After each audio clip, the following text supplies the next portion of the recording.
Hey there, everyone. My name is Bernadette Smith, and I'm a keynote speaker and writer. My pronouns are she and her. Welcome to 5 Things in 15 Minutes, my weekly show where I still bring good vibes to DEI. That is good vibes to diversity, equity, and inclusion with a little dash of corporate social responsibility. What I found is there are lots of news stories about what's going wrong in the world and lots of negative data, but there are also a lot of things going right. That's what I like to focus on. I search for stories that we can be inspired by and learn from. And my hope is to inspire you to experiment with some of these actions and policies to help you build a more inclusive world. In this week's episode, I am joined by myself. I'm doing a solo episode this time, and I'll be speaking about boardroom shakeup, flag ban hackery, Lyft's silver glow up, Adidas's inclusive kicks, and more. All right, folks, here I go. I don't do solo episodes all that often. This week's topic is influence. Definitely some personal stuff in here for me this week. Big news around the world is that the world has a new pope, Leo the 14th, who was born here in Chicago.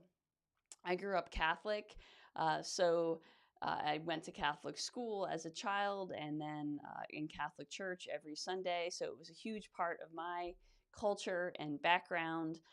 And still, I wasn't really, waiting around for the news. I was just sort of kind of indifferent. It wasn't something that I was paying a lot of attention to.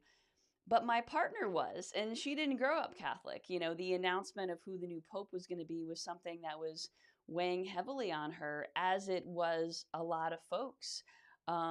She was worried, and I understand it. I mean, I guess I was worried too, but I didn't really think too much about it. But the Pope has a massive amount of global influence. Literally, billions of people are paying attention to his words. And because of that influence, there was a big question mark. Are we going to get a more progressive pope, similar to Pope Francis? Are we going to get a more regressive pope? That's sort of an indication of how the world has shifted over the past year or so. What was the Pope going to say about LGBTQ people like me, like my partner? These are the types of things that a lot of folks were really worried about. And, there were some remarks that came out that were from 2012, so 13 or so years ago, from, I guess, Minister Bishop Bob, whatever he was at the time. I should have checked to see what his title was at the time. And, the comments were not so supportive of LGBTQ folks. So we'll see what happens as time goes on. But I will say I was given hope. I'm always given hope, of course. You know me. But in the first address, the Pope said, "Help us to, and then each other, to build bridges with dialogue, with encounter, uniting us all to be one people, always in peace." I mean, that's the message of inclusion, right? Build bridges with dialogue, with encounter, so with relationships, uniting us all to be one people always in peace. And peace is one of my favorite words. It's the state that I always strive for. And it's a big part of the energy that I try to bring into this work. So I was really inspired by his initial message, and I'm optimistic that he will bring a message of inclusion to this world. But one of the things that I really started to think about was how one person can have so much massive influence. One person. And so I was just thinking, like, if you had one message to broadcast to a billion plus humans, what would that message be?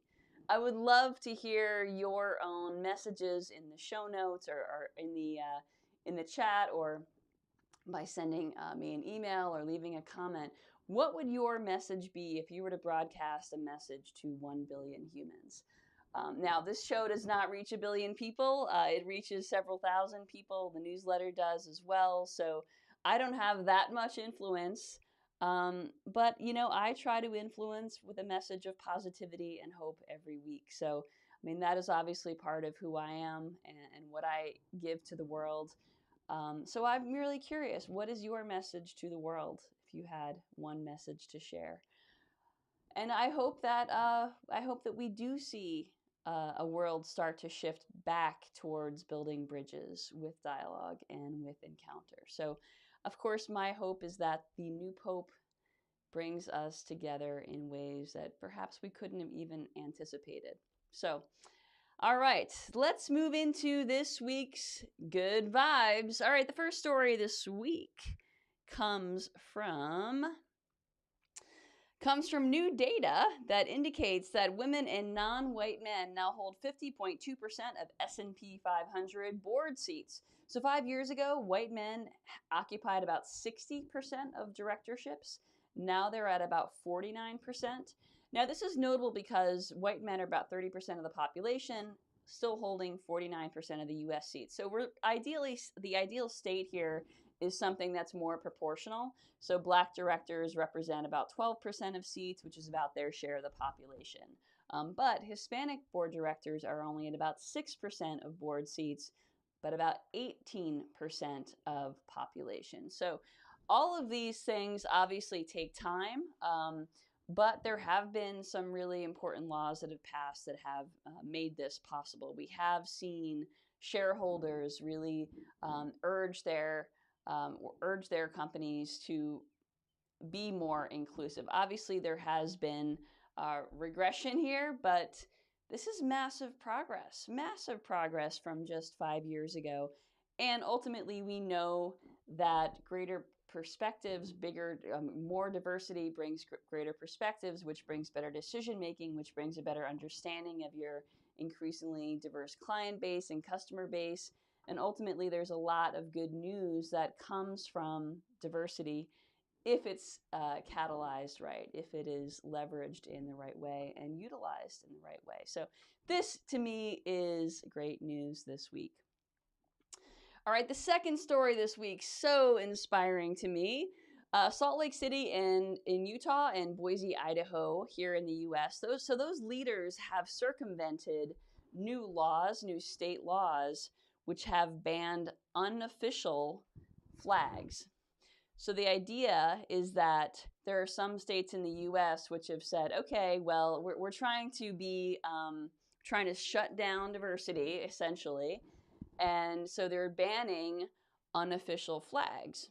Well, these cities have said, all right, well, we're gonna circumvent this by reclassifying pride flags, trans inclusion flags, and Juneteenth banners as official flags. So they're expanding the umbrella of what counts as an official flag, which is pretty amazing, super inspiring. And I just love that there's sort of this covert attempt to subvert the law, subvert the really anti-LGBTQ law. I love the solidarity, and I hope that we start to see other cities do the same thing. All right, the next story this week comes from Lyft. So Lyft has a new program. So Lyft is a rideshare app, and it has a new program called Lyft Silver. So Lyft Silver tackles a gap for senior riders, and it has a new nationwide redesign with 1.4 times larger fonts, a streamlined interface, and even has restrictions on the types of cars that would be available for these older adults. So, for example, sedans and accessible vans would be an option for older adults, something that's going to be easy to enter and exit, not, for example, a pickup truck. So someone who uses the Lyft Silver app is not going to be given a pickup truck. Now, one of the reasons how they were able to do this was Lyft held in-depth interviews with riders, with caregivers, and partners like Altamed and Self-Help for the Elderly. So this app now automatically pairs riders with these easier to enter and exit cars. It offers riders a Get Help Live Agent button during business hours so that folks can actually not have to fumble around for online technical support, but can actually talk to an agent, and allows these riders to share their trip details with contacts. So this stuff is really important, and I think sometimes when we talk about accessibility, we don't always remember that older adults need accessibility too. So these features are a great way to be more inclusive. And of course, you know that's going to be good for Lyft's business. Okay, the next story this week comes from Lush Cosmetics. So this is another example of bringing in external stakeholders and using the employees' lived experience to create greater inclusion. So Lush Cosmetics teamed up with Culture City, which is a nonprofit that helps neurodivergent folks be set up for success. So Lush Cosmetics teamed up with Culture City to pilot sensory inclusive shopping in 25 of their stores. So what this means is that the customers now have access to noise canceling headphones, fidget tools. I do love my fidget tools. Strobe reducing glasses. They have quiet, safe spaces within the stores, and they have an on-demand get help support for customers as well. So this came about because Lush Cosmetics ERG, which is called Cinders, this is their disability ERG, it identified that 55% of Lush Cosmetics staff are disabled, neurodivergent, or chronically ill. And because they reframed neurodivergence as a strength and they embedded these accessibility options into the retail experience, Lush is confronting systemic ableism. And of course, by taking these measures in these 25 pilot stores to start, they're potentially expanding their customer reach. So I think there's a really, the next story is kind of along the same line. So I think there's a real a theme here today in making more greater accessibility for customers, which is obviously just so good for the business bottom line, especially when there's this co-design approach where staff and people who experience these disabilities are actually involved in creating the products and marketing them. All right, the next story this week comes from Adidas, which is another example of creative product design. So they have co-designed a first ever performance shoe, aka sneaker, with athletes, or I guess tennis shoe, depending on where you're from, with athletes who have Down syndrome, including Ironman finisher Chris Nikic.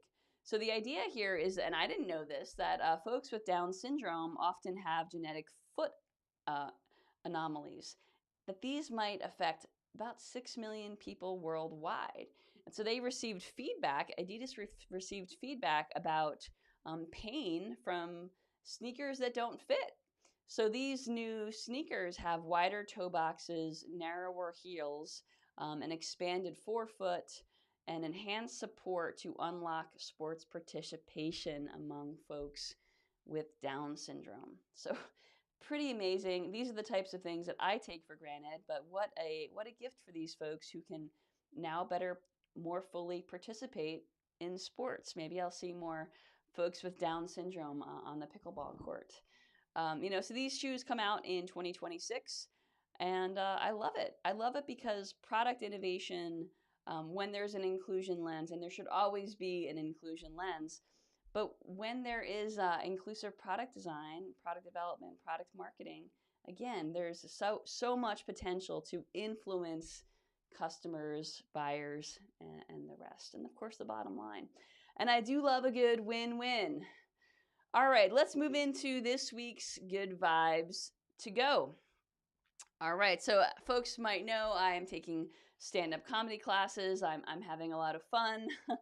And so a lot of times the Good Vibes to Go I've been sharing lately have been stand-up comedy specials, because I like a good special where you learn something, you learn about a different culture, and you also laugh a lot, because that's the best way to learn is to laugh while we do it.